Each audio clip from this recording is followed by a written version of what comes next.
Hi everyone, my name is Michelle Montgomery. It's great to be able to present to you all today. I'm here with a number of my colleagues. You'll see them and certainly we welcomed hearing from you in the chat.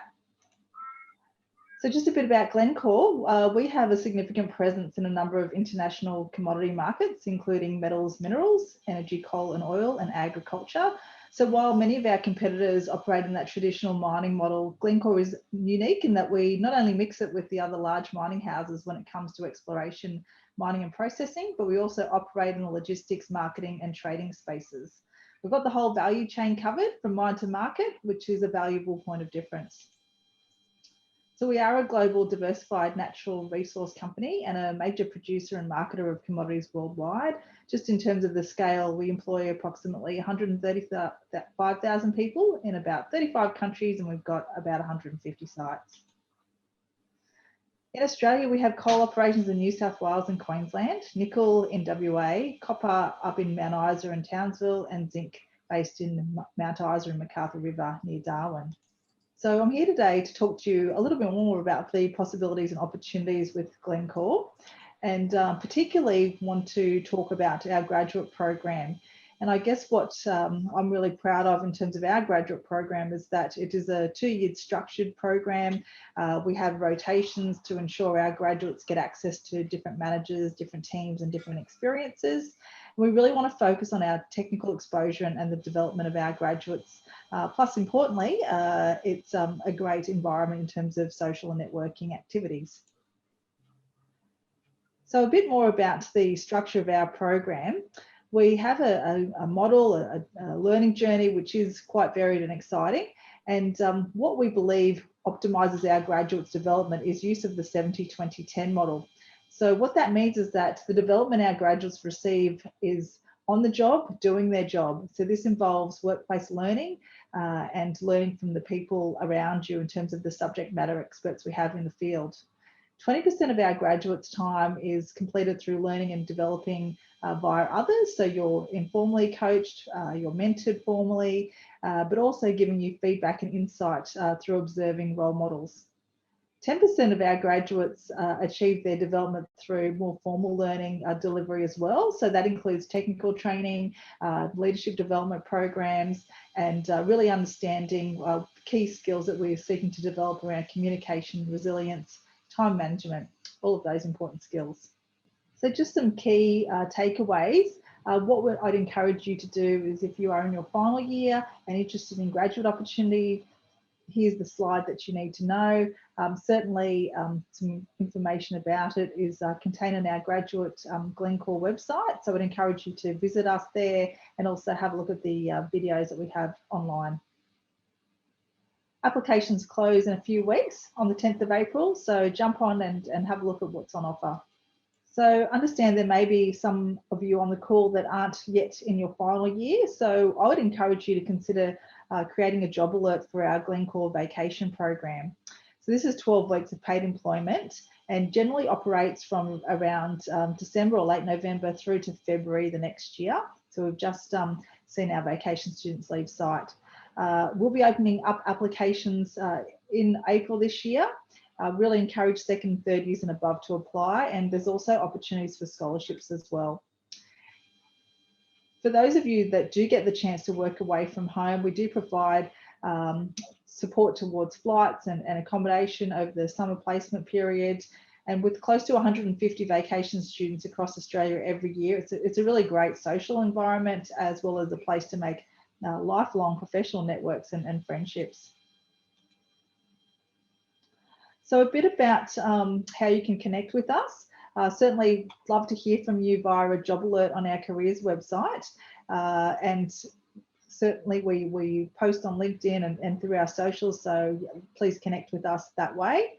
If you're asking questions, drop them in the chat for us. Happy to answer them. There are a number of us on this conference this afternoon, and I'm going to hand over shortly to 2 of our graduates to tell you about their first-hand experiences. So we'd love to share more about our program. Contact us via email or through the website. Now I'd like to introduce Jenny Park, who is one of our process engineers, formerly on our graduate program, and love to hear about her story. Thanks, Jenny. Over to you. Hey everyone, my name's Jenny and I'm currently a corporate process engineer for New South Wales for Glencore Coal. So as Michelle said, my career journey, it started with Glencore as part of the graduate program all the way back in 2017. During university, I actually did consulting work in the middle of the city with a consulting firm, and this work was all sort of office-based, all focused on the computer doing mass and energy balances. I'm very much a visual learner, so I wanted to personally gain experience working directly on site and seeing things firsthand, as well as sort of getting hands-on and dirty with the processes. So when I was hunting for a job right after uni, the biggest appeal with the Glencore grad program was that there was support and training provided over 2 years for someone like myself with no mining experience and no site experience. So I joined the company in 2017 where I did rotations residentially in the Hunter Valley. So this opened my taste buds to enjoying wine for the first time as well and hunting for my favourite wine around the Hunter Valley. So I spent 12 months in Singleton at Liddell Open Cut, and then the next 6 months at Ulan Surface Operations near Mudgee, both with a lot of wineries to visit over the weekend, which took up a lot of my weekends touring the wineries with fellow graduates and friends. So over both rotations, the work focused a lot on coal quality and meeting coal quality specs for marketing, as well as working with tech services to make sure that both out of the mining pit as well as the plant was hitting quality specifications that we had put down in our marketing contracts and selling our coal to overseas customers. This also involved doing process checks in the plant where I could sort of get hands-on and dirty there. So there's a few pictures I've put in this presentation, especially up in the right-hand side, where a lot of it's a visual check and colour check to make sure that they're at the right size and right yields coming out of each equipment. In 2020, after I finished my Glencore graduate program, I joined the corporate team as a process engineer. So this work involves a lot of not just what I did at Liddell and Ulan, but it's seeing this all throughout all 9 processing plants in New South Wales for Glencore Coal.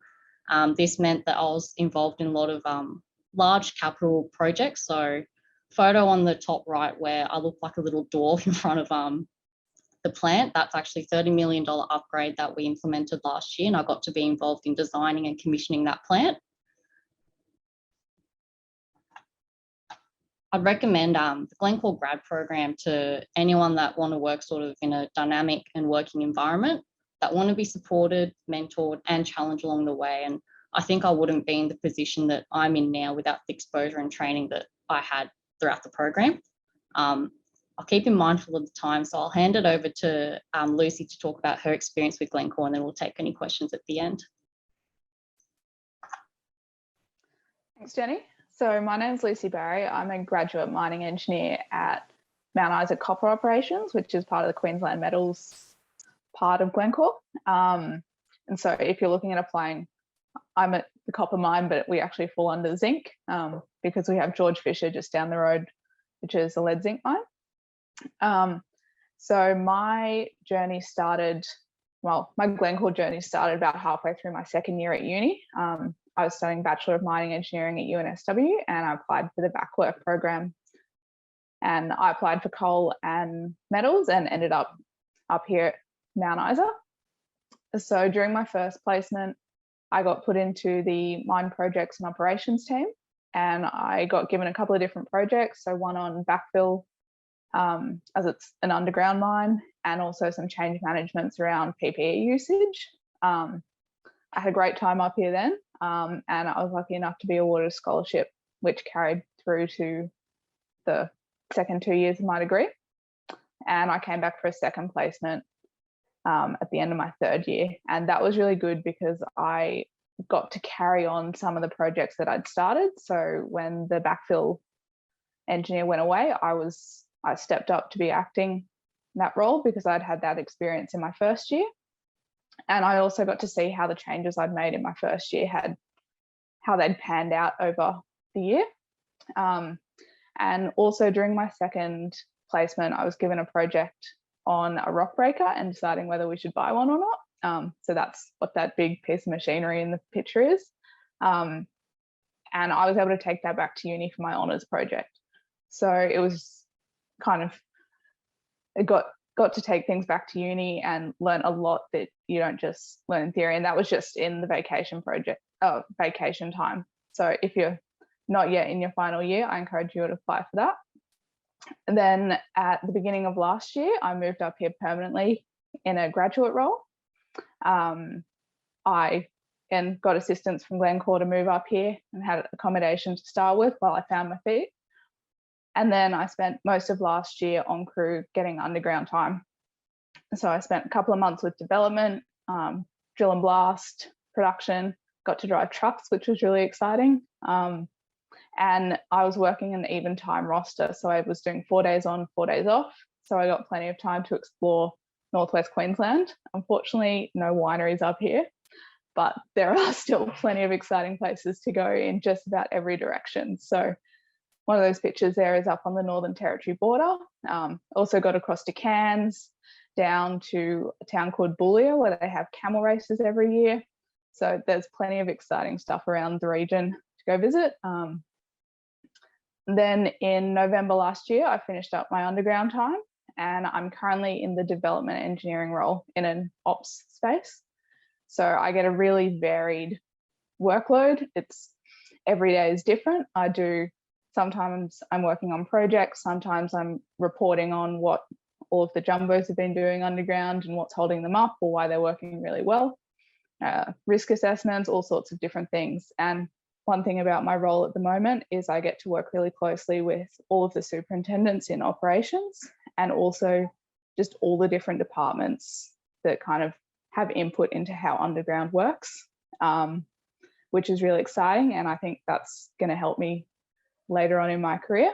So for the next couple of years, even though I'll be wrapping up the graduate program in January next year, I'll still probably get to rotate through different departments and try out different roles. So probably go into more of a technical role next, and just get the chance to try out lots of different things.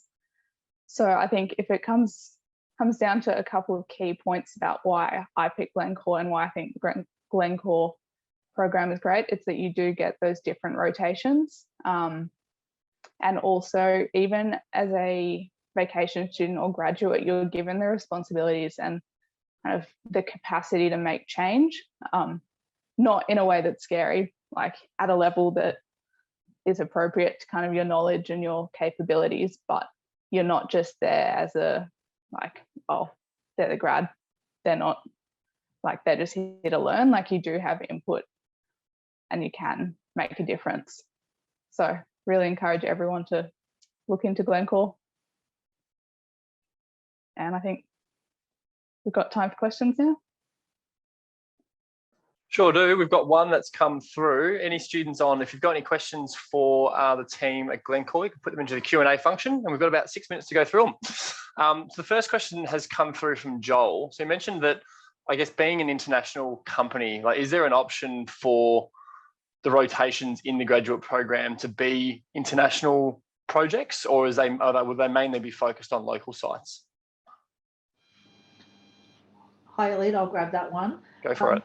Yeah, so our program is Australian-based, our Glencore graduate program. So certainly there are, being a global player, there are opportunities down the track off the graduate program for rotations and also placements there. People are certainly able to look at different opportunities, but the Australian graduate program is focused primarily here, given there's so much to learn and to complete in that 2 years. Yeah, brilliant. Anyone else from the team want to provide some more context to that, or just got it covered? Yeah, I could add on to that a little bit. So for my graduate program, the rotations were based in New South Wales. But after I got my full-time job at Uland, we actually got to collaborate with the coal prep plants in South Africa. My managers and myself got to actually travel overseas and watch a new piece of dewatering equipment we wanted to trial at site operate in a full scale at South Africa. Brilliant. How exciting. I hadn't had any other questions come through yet, but I've got a couple of good ones. It's always good to just provide a bit of context. So coming through the graduate programs yourself, like, what what sort of advice would you give to the students on this presentation to, I guess, not generically how to put your best foot forward, but like what things you felt you did that kind of helped you stand out to the rest? Because as you know, it's quite a competitive market, so it's always good to know, yeah, what you actually felt that you did well throughout that kind of recruitment process, interviewing, CV writing, whatever it be. Like, what do you think you did quite well? I might just jump in there first, Jenny and Lucy, if that's okay. I guess through the eyes of a recruiter, every year I see thousands of applications, read many of them. And the thing that we do differently probably to some of the others is that we actually, from start to finish, end to end, look at the recruitment process. So we don't outsource any of our recruitment. So the people that you talk to, the people that you see at careers fairs, we are the people that are actually looking at you in terms of your application. Some of the things that we really look for is in terms of candidates is communication. So put your best foot forward, think about how you're going to present on paper, but also in person. So practice, use your friends, use your career services. So tap into the resources that you've got. Jenny and Lucy, did you want to add to that?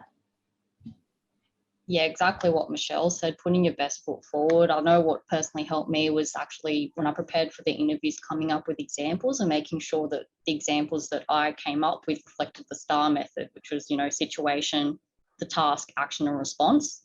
You want to make sure that you include any good feedback that you got for any projects that you might have worked at uni or your work examples. So as nerve-wracking as it can be, you sort of just make sure you have your glass of water and make sure with the interviews you prepare yourself and have those examples ready on hand that you'll be able to use. Yeah, I think I'd just add, I didn't come through a traditional route into the grad program because I'd already been here for vacation work. But I guess I think why I got a grad offer was I'd shown that I had a good work ethic and had proven projects while I was here. So when you go for your interviews and applications, have that kind of evidence and, like Jenny said, the examples of work you've done, projects you've completed, things like that. Yeah, brilliant. And I'm not sure if you alluded to this, Michelle, when you were speaking, but do you offer, is there any programs or like your VAC program, are they applicable for first year engineering students as well? Or is there a criteria for those type of programs? We are taking applications from first years. We have been trying to help out our second and third years in terms of those engineering streams needing vacation work to actually graduate. So we do preference those streams where we can, just to make sure that they can actually get through to graduation. But we're certainly looking at first years as well. And at times we'll also run short and winter vacation programs. So keep an eye out for those ones as well. Brilliant. Now there is a final question in there, but it's probably one that someone can answer over text because it's quite specific in regards to degrees, and also because we've got no time left because 20 minutes goes quick. But I just want to say thank you so much to having this many people invest their time in giving some advice to students. It definitely shows through. So thank you so much for everyone on this call and providing your advice to students.